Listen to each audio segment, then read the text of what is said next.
Hynt Sun Prep. What? Nothing like a second cup of coffee on a Sunday. You know what I mean? You know what I mean. Hey everybody, welcome back to the channel. I am Britt, creator of the StyleShaker, your guide to cleaner, greener beauty, skincare, beyond. I try it out for you so you know what to buy and more importantly, what not to buy. So today I'm back with a review for the Hynt Sun Prep.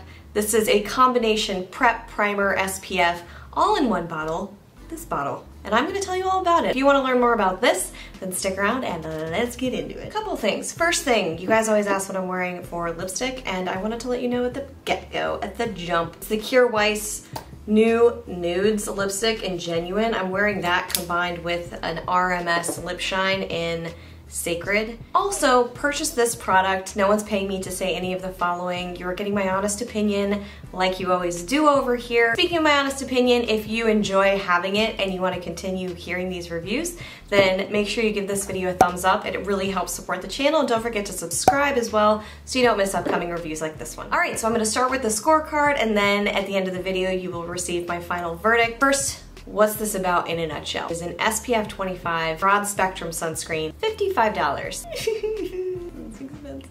This is a transparent, non-chemical SPF, which uses 9% micronized titanium dioxide. It is vegan, it is PETA approved, gluten-free, non-comedogenic formula, and non-nano, which is what I just mentioned for titanium dioxide. And here are the claims that I'm testing it against. So there are 3 of them. The first is, feels lightweight and not greasy at all on the skin. It lends a calming sensation to skin and diminishes the look of redness. And then the last one is the all-in-one claim. So moisturizer, sun protection, and primer all in one. All right, it starts with the scorecard, and that is 7 questions that I will run through pretty quickly over here. You can see more details back on the website. I will have a link below if you want to check out full ingredients list and then some other pieces of information in there, like I sometimes give product recommendations. I have other little application tips in there. Check that out. First question is, how do the ingredients look? I saw no major red flags here. There is a coconut derivative in here, so if your skin is sensitive to that, I wanted you to know it.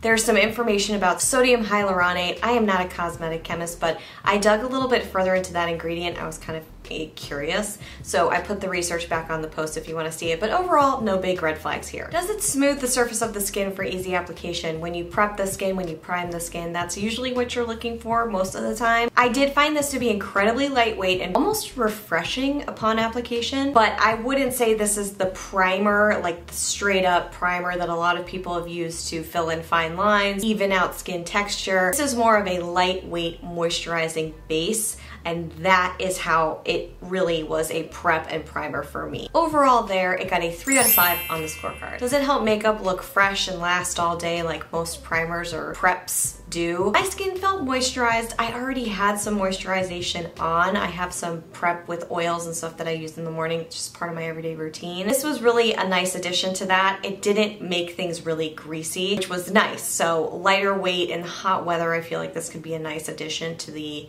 routine. And it created a little bit of a dewy look. I would say luminous. Dewy makes me think greasy and oily. My skin looked alive, you know? Did it keep it looking fresh all day? It was very hard to tell. I wouldn't say that it hurt, but I wouldn't say that that was the key benefit of this product. I gave it overall a 3 out of 5 on the scorecard for that. Does it play well with other products? Worked well with some products. The majority of products that I applied, it worked really well with. Some I ended up seeing a little bit of pilling after I applied on top of it. The brand does say to apply this 15 minutes after moisturizer as a layer on top, so you have that base layer of moisture and another layer of moisture. At that point, you're really using it more for SPF than you are priming. You know, honestly, I think that's actually where this is most beneficial. It's a moisturizing SPF. I don't really see any smoothing or priming that's happening there. Anyway, I'm getting ahead of myself, but so overall, it did work well, I would say, with most of the products. The ones that didn't work well for me, some of that was because I probably put this on and then applied a full coverage foundation on top of it too soon. So the lesson there is, and I'm not gonna ding this product for that, apply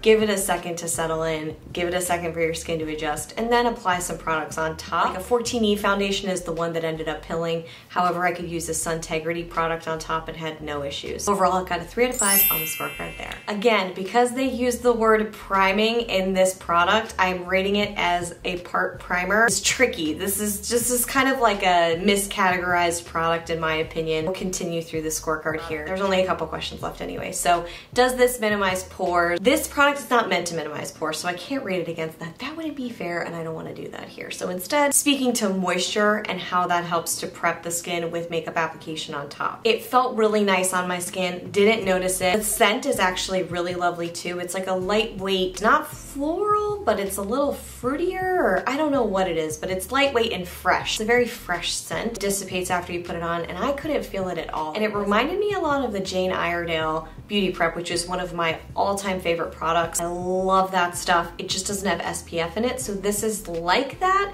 but with a little bit of a boost, and I would say it's maybe a little slicker. That one doesn't really offer so much of a glow. This one gives a little bit luminosity with the finish. Overall for that, I got a 4 out of 5 on the scorecard. Is it a non-irritating formula? I had no issues with my skin in the beginning. I've tried this for a while, so this is where it gets personal. This is where I recommend look at the ingredients list. There is a coconut oil derivative in here, so like I mentioned earlier, you're gonna wanna check that out. Some people have skin types that just don't do well with coconut oil. I get it. There is also squalane in this, and I mentioned that because I started seeing that my skin was getting a little dry. My skin has not been dry, so I noticed that it was drier when using it. I have started to see a pattern between certain ingredients, like you will see, I'm sure, along your journey. It takes some time. That's kind of a pain in the butt, but you will start seeing patterns with your skin. A lot of the questions I get are like, is it this ingredient or this ingredient? I don't know. You know best. You just gotta track your skin and look at the ingredients on the label. That aside, I think squalane and I don't really work super duper well, but that is not this product's fault. It's just an ingredient in here that my skin doesn't jive with, but like my skin doesn't respond well to. It is actually an ingredient that other people really love, and their skin just goes, yes, squalane, yeah. So overall, I don't think this is a really irritating formula. The ingredients looked pretty great to me. There are a couple of iffy ones in there, but it is personal, so I gave it a 4 out of 5 on the scorecard. Is this a consciously created product? This is the last question. This is a plastic container.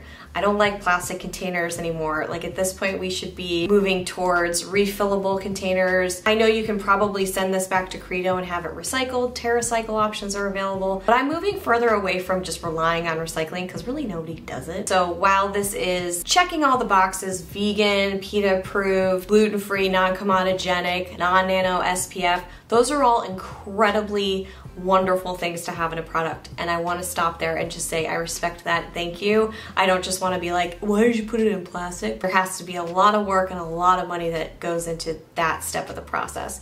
On the flip side, the packaging does need improvement. Let's look at some other people out there that are doing it really, really well. I can say that. I'm a consumer. I don't have to deal with their margins or bottom lines right now. So overall though, I think they are covering the half of that consciously created product really, really well. On the scorecard, I gave them a 3 out of 5 as a result. Total score for this Hynt Beauty Sun Prep is a 20 out of 30. Pretty good score. Pretty interesting product, actually. It's really hard for me to categorize, so the scorecard was like, do I use primer? Do I use skincare? But anyway, hopefully that was helpful for you. Now it's time for my final verdict with the wrap up, and where I talk about whether or not this stood up to the claims. The first claim, feels lightweight and non-greasy on the skin. Yes, 100% winning on that. Second claim, lends a calming sensation to skin and diminishes the look of redness. I didn't see that. I rely more on a holistic approach to the redness portion of that claim. I did feel like it was a very calming product to put on. I know that sounds kind of crazy, but the weight of it, the texture of it, and the scent, just the way it glided on, it is very calming. The whole combo platter claim here, sun protectant, primer, and moisturizer in one, I really would classify this as a moisturizing SPF 25. I don't see this as a primer per se. I think that word gets misconstrued a lot. It can be kind of confusing as a consumer. Overall, SPF moisturizing, yes. Priming, I wouldn't go to this for priming. Final verdict, would I buy this again? I really enjoyed this product, but I would not buy this again because I have other ways of moisturizing my skin that are already incorporated into my skincare routine. So that covers that section of it. SPF 25, great. I have that in a lot of other products that I use for coverage in terms of like a little bit of a skin tint. If you don't want a skin tint, which a lot of you don't, this is a nice translucent option for that, or transparent option for that. I also like a higher SPF number, especially for the face, because there are certain areas that are more prone. My nose or like forehead or stuff like that. So I like to use a little bit higher of an SPF, and it's a very expensive product. So since I already have those things, I'm not gonna shell out $55 to get this product necessarily. Doesn't mean I don't like it, it's just, that's my honest opinion. That's all I have for today. Thank you so much for watching. I hope you found this review for the Hynt Beauty Sun Prep helpful. If you did, make sure you give it a thumbs up to support the channel again, and as always, don't forget to subscribe so you never miss another video like this. I'm gonna go play with some more products, and I will be right back here real soon. Until then, bye.